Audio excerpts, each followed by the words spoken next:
Let's get to your emails on the gulf between the real war and the propaganda war. James says, we've been living in a dream world in Europe, thinking we lived in post-war society. Well, I'll reprise my old line, James. I think I did it last week.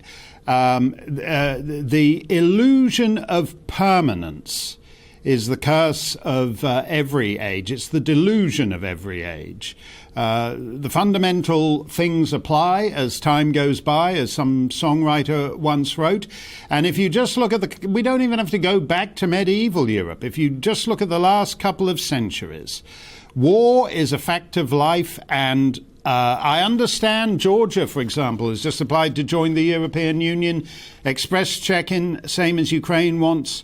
And that might work. But effectively, the European Union is an empire that does not have an imperial army. And if you're the old-fashioned kind of empire, like Russia and China, you get that. You get that very clearly. Max says it's easy to think that propaganda is only when the other side do it. But our side seem unquestioning in our policies too. Well, I have to laugh because I mentioned this yesterday, that lady who showed up at Boris Johnson's press conference on the Polish-Ukrainian border and stole the show, basically. Her little clip went viral, demanding that he send the RAF up into the skies over Ukraine to shoot down Russian bombers. That lady turns out to work for the World Economic Forum. She's one of their so-called young global leaders. She's been in a Joe Biden campaign ad. Think about that for a minute. What are the odds of somebody turning up in a Joe Biden campaign ad in 2020, and then little over a year later, she's also the star turn at a Boris Johnson press conference on the Polish-Ukrainian border? You don't have to be a conspiracy theorist to think that. And by the way, there's been a huge loss of trust in Western governments over the last 2 years because of the COVID.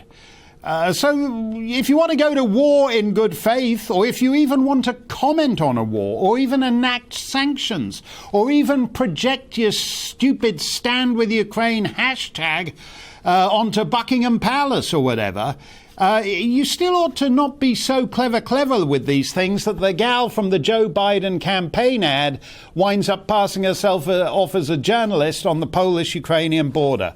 Very well. As Philip says, let's go to Philip's comment. We're terrible in our propaganda war. No one believes in the West anymore. That's true. That's true. You can't save Western civilization if you don't believe in it.